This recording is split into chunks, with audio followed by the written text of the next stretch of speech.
নমস্কাৰ, স্বাগতম জনাইছোঁ আপোনালোকক মোৰ ইউটিউব চেনেল অৰূপছ ব্লগলৈ।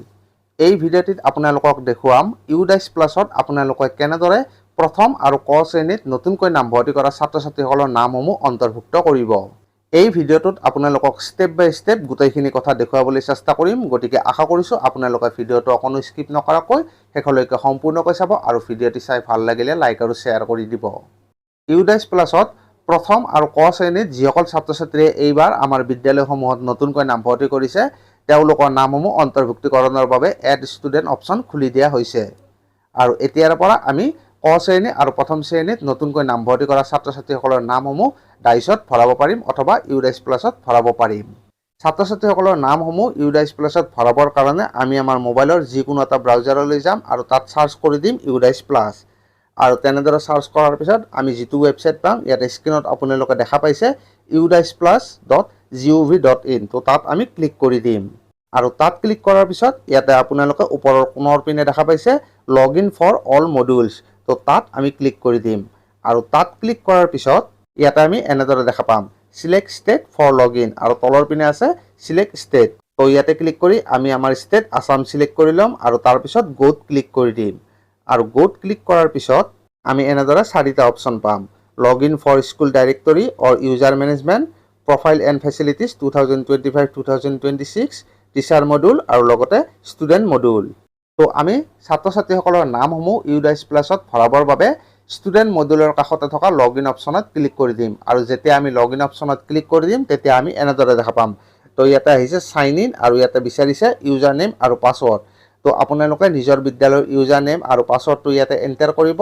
তো তাৰ ঠিক তলতে এটা কেপচা আছে, তো ইয়াতে যি ধৰণেৰে কেপচাটো আছে তাৰ তলতে এণ্টাৰ কেপচা টেক্সট, তো ইয়াতে এই বক্সটোত আপোনালোকে কেপচাটো এণ্টাৰ কৰিব আৰু এণ্টাৰ কৰাৰ পিছত চাইন ইনত ক্লিক কৰি দিব।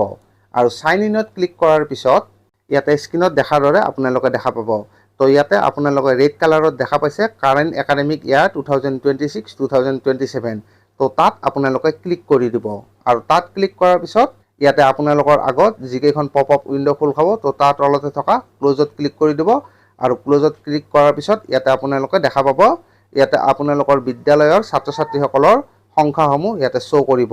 তো যিহেতু আমি কেৱল মাত্ৰ ক শ্ৰেণী আৰু লগতে প্ৰথম শ্ৰেণীৰ ছাত্ৰ-ছাত্ৰীসকলৰ নামসমূহে ইয়াতে অন্তৰ্ভুক্ত কৰিম, তো তাৰ কাৰণে আমি প্ৰথমতে মই আপোনালোকক ইয়াতে ক শ্ৰেণী অৰ্থাৎ কেজি বা ইউ কেজিৰ ছাত্ৰ-ছাত্ৰীসকলৰ নাম কেনেদৰে অন্তৰ্ভুক্ত কৰিব লাগে সেইখিনি দেখুৱাই দিছোঁ। তো তাৰ কাৰণে আমি ক্লাছ ইউ কেজি অৰ KG2 অৰ PP1, তো তাৰ ছাইডৰ পিনে আপোনালোকে ইয়াতে দেখা পাইছে ইয়াতে যিডাল কাৰ চিনৰ দৰে আপোনালোকে দেখা পাইছে, তো তাত ক্লিক কৰি দিব। আৰু তাত ক্লিক কৰাৰ পিছতে ইয়াতে আপোনালোকে দেখা পাইছে ইয়াতে ক্লাছটো খোল খাইছে আৰু লগতে ইয়াতে বইজ গাৰ্লছ টোটেল ষ্টুডেণ্ট এই গোটেইখিনি তথ্য দেখুৱাব। আৰু তাৰ আপোনালোকে ছাইডৰ পিনে যাব আৰু ছাইডৰ পিনে যেতিয়া যাব তো তাত আপোনালোকে দুটা অপশ্যন পাব। ইয়াতে আপোনালোকে দেখা পাইছে এড ষ্টুডেণ্ট আৰু ভিউ অৰ মেনেজ। তো ছাত্ৰ-ছাত্ৰীসকলৰ নামসমূহ আপোনালোকে ইউডাইচত ভৰাবৰ বাবে এড ষ্টুডেণ্টত ক্লিক কৰি দিব। তো এড ষ্টুডেণ্টত ক্লিক কৰাৰ পিছত ইয়াতে আপোনালোকৰ আগত এখন ফৰ্ম খোল খাব আৰু ইয়াতে স্ক্ৰীনত মই আপোনালোকক সেইখন দেখুৱাই দিছোঁ। তো ইয়াতে এই ফৰ্মখন মই ইয়াতে কিছু জুম কৰি আপোনালোকক দেখুৱাই দিছোঁ। তো ইয়াতে আপোনালোকে দেখা পাইছে ইয়াতে জেনেৰেল প্ৰফাইল খোল খাইছে আৰু ইয়াতে প্ৰথমতে আপোনালোকে ষ্টুডেণ্টৰ নেমটো দিব লাগিব আৰু নেম দিয়াৰ পিছত জেণ্ডাৰ দিব লাগিব, জেণ্ডাৰটো চিলেক্ট কৰি দিব আৰু তাৰপিছত ডেট অফ বাৰ্থটো চিলেক্ট কৰিব আৰু তাৰপিছত mother's name, father's name, guardian's name, তাৰপিছত আধাৰ নাম্বাৰ অফ ষ্টুডেণ্ট, যদিহে ছাত্ৰ-ছাত্ৰীসকলৰ আধাৰ নম্বৰ আছে তো ইয়াতে আপোনালোকে এণ্টাৰ কৰি দিব। আৰু তাৰপিছত আছে name of student as per or in Aadhaar card, আৰু আধাৰ কাৰ্ডত ছাত্ৰ-ছাত্ৰীসকলৰ নামসমূহ যেনেধৰণে আছে তো তেনেধৰণে আপোনালোকে ইয়াতে এণ্টাৰ কৰি দিব। আৰু তাৰপিছত এডমিশ্যন ডেটটো চিলেক্ট কৰি দিব আৰু তাৰ তলতে আছে মোবাইল নাম্বাৰ, তো ইয়াতে ছাত্ৰ-ছাত্ৰীসকলৰ মোবাইল নম্বৰটো ইয়াতে দি দিব। আৰু তাৰপিছত আছে ৱেডাৰ CWSN, তো ইয়াতে য়েছ যদি হয় তেনেহ'লে য়েছ দিব আৰু যদি ন' তেনেহ'লে ন' দিব। আৰু ন' দিয়াৰ পিছত আপোনালোকে ইয়াতে তলৰ পিনে থকা ছেভ অপশ্যনত ক্লিক কৰি দিব। আৰু ছেভ অপশ্যনত ক্লিক কৰাৰ পিছত ইয়াতে আপোনালোকৰ কনচেণ্ট বিচাৰিব আৰু ইয়াতে আহিব এখন কনচেণ্টৰ ফৰ্ম, তো ইয়াতে লিখা আছে কনচেণ্ট ফৰ ডেম'গ্ৰাফিক অথেণ্টিকেশ্যন। আৰু ইয়াতে বিদ্যালয় প্ৰধানৰ নাম থাকিব আৰু ইয়াতে কিছু কথা লিখা থাকিব আৰু তাৰ ঠিক তলতে আছে আই এগ্ৰী, তো ইয়াতে আপোনালোকে আই এগ্ৰীত ক্লিক কৰি দিব।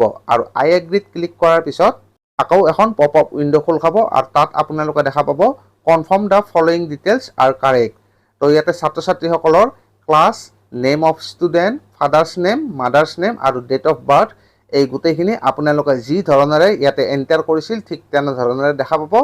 আৰু এই গোটেইখিনি আপোনালোকে এবাৰ ভালদৰে চাই ল'ব, কাৰণ ইয়াতে তলৰ পিনে লিখা আছে the above information can not be change once it has been confirm. অৰ্থাৎ আপোনালোকে কনফাৰ্ম কৰাৰ পিছত এই ডাটাখিনি অৰ্থাৎ class, name of student, father's name, mother's name আৰু ডেট অফ বাৰ্থ এই ডাটাখিনি আপোনালোকে পুনৰাই কেতিয়াও চেঞ্জ কৰিব নোৱাৰিব। তো এই ক্ষেত্ৰত আপোনালোকে এই ডাটাখিনি ভালদৰে চেক কৰি ল'ব, আৰু চেক কৰাৰ পিছত যদিহে গোটেইখিনি শুদ্ধ আছে তেনেহ'লে যিকেইটা চেক বক্স আছে তো গোটেইকেইটা টিক কৰি দিব, আৰু টিক কৰাৰ পিছত আপোনালোকে কনফাৰ্মত ক্লিক কৰি দিব। আৰু কনফাৰ্মত ক্লিক কৰাৰ পিছত আপোনালোকে স্ক্ৰীনত এইদৰে দেখা পাব notification the student has been initialised or save successfully. তো ইয়াতে ছাত্ৰ বা ছাত্ৰীগৰাকীৰ নাম আৰু ক্লাছ আৰু লগতে ছেকশ্যন এই গোটেইখিনি কথা উল্লেখ থাকিব। আৰু তাৰ পিছৰগৰাকী ছাত্ৰ বা ছাত্ৰীৰ নাম অন্তৰ্ভুক্ত কৰিবলৈ আপোনালোকে এড নিউ ষ্টুডেণ্টত ক্লিক কৰি দিব। তো এইদৰে আপোনালোকে এজনৰ পিছত এজনকৈ ছাত্ৰ ছাত্ৰীসকলৰ নামসমূহ ইউডাইছ প্লাছত অন্তৰ্ভুক্ত কৰিব পাৰিব। ইয়াতে মনত ৰাখিব, বৰ্তমান আপোনালোকে কেৱল মাত্ৰ আপোনালোকৰ বিদ্যালয়ত যিসকল ছাত্ৰ ছাত্ৰী নতুনকৈ ক শ্ৰেণী আৰু লগতে প্ৰথম শ্ৰেণীত নামভৰ্তি কৰিছে তেওঁলোকৰ নামসমূহে ইউডাইছ প্লাছত অন্তৰ্ভুক্ত কৰিব পাৰিব।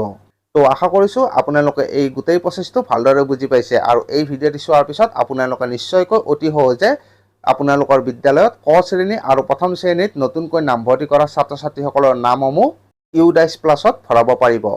তো আজিৰ ভিডিঅ'টিত আপোনালোকৰ সহায় হোৱাকৈ এইখিনিয়ে লৈ আহিলোঁ। আশা কৰিছোঁ এই ভিডিঅ'টি আপোনালোকৰ কাৰণে যথেষ্ট উপযোগী হ'ব। তো আজিৰ ভিডিঅ'টিত এইখিনিয়ে। ভিডিঅ'টি ভাল লাগিলে লাইক কৰি দিব, আৰু লগতে আপোনালোকৰ বন্ধুবৰ্গ তথা সহকৰ্মীসকলৰ লগত এই ভিডিঅ'টি শ্বেয়াৰ কৰি দিবলৈ নাপাহৰিব। ধন্যবাদ।